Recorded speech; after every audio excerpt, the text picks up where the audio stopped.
balik keindahan kota ini, ada banyak kenyataan yang pahit yang harus kita hadapi, yakni terkait sampah. Setiap hari, kita akan menghasilkan beberapa sampah yang akan mempengaruhi lingkungan kita.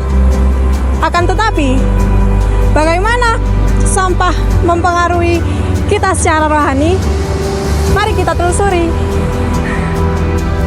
Sampah juga sebuah masalah yang tidak lagi bisa kita abaikan. Setiap tahun, jutaan ton sampah diproduksi oleh manusia.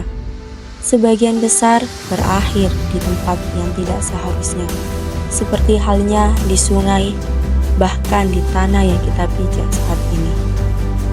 Tumpukan sampah di sungai ini adalah salah satu contoh nyata dari kurangnya kesadaran kita terhadap lingkungan. Solusinya tidak hanya dalam pengelolaan sampah, akan tetapi juga dalam perubahan perilaku kita dalam kehidupan sehari-hari.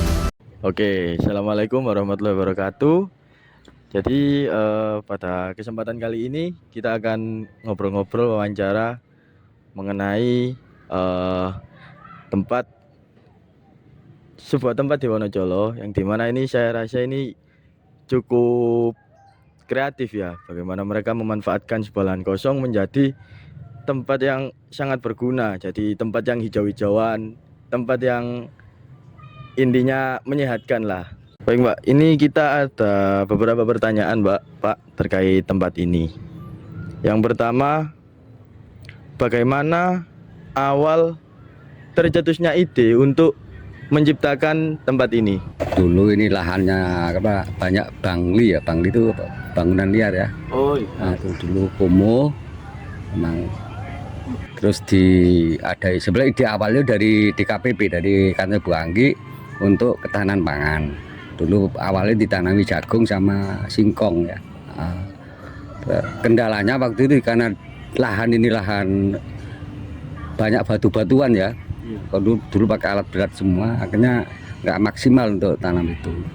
Nah, setelah itu agak stagnan ya, agak stagnan.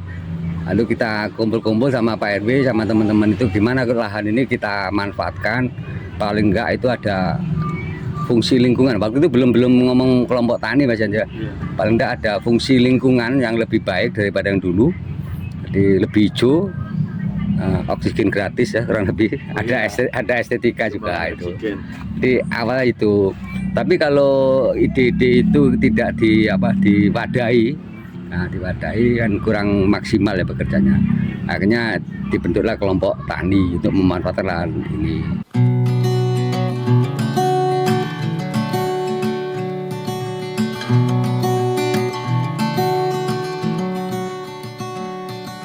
Who am I to say we tried our best?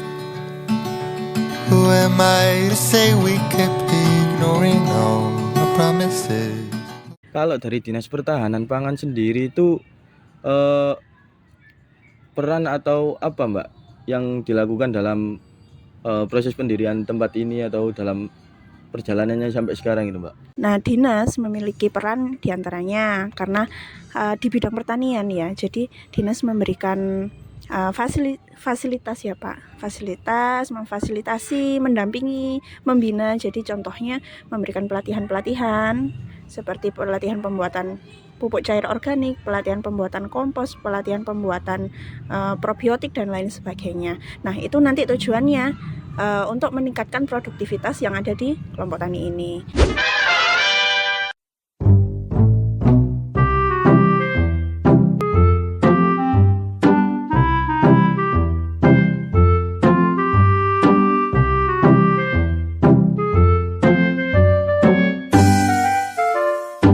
Sampah tidak hanya mencemarkan lingkungan saja, tapi juga mencemarkan hati dan jiwa kita. Apa yang membuat kita membuang sampah sembarangan, maka akan kembali ke diri kita.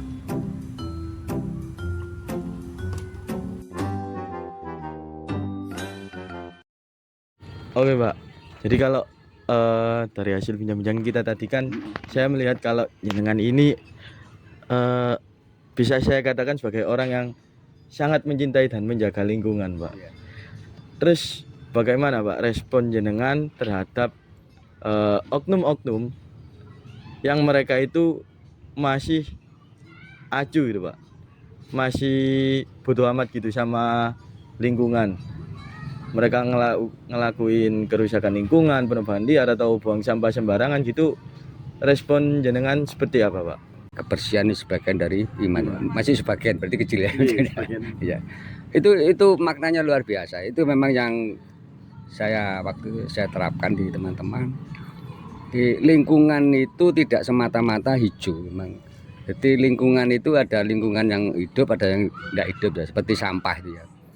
Makanya ya, untuk merubah perilaku orang untuk apa terkait dengan kebersihan atau membuang sampah di tempatnya itu perlu proses memang. Jadi perlu pendampingan. Jadi kita beri contoh gimana cara membuat kompos, kita aja. Kompos itu kalau di packing dengan baik kan jadi uang. Iya. Hampir semua orang kalau dengar jadi uang itu kan semakannya luar biasa. Iya, nah, itu salah satu kunci pemberdayaan masyarakat. Mengelola sampah dengan baik adalah tindakan nyata yang mencerminkan kepedulian kita terhadap Who am I to lingkungan say we sekitar. tried our best? Mari kita mulai dari diri kita sendiri, Who am dari I to rumah say kita, we kept dan dari ignoring komunitas kita. all our promises? Who am I to say there's nothing?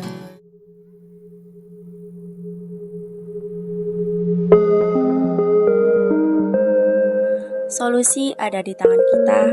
Mulailah dengan hal kecil, kurangi penggunaan plastik sekali pakai, daur ulang sampah, dan ajak orang di sekitar kita untuk melakukan hal yang sama.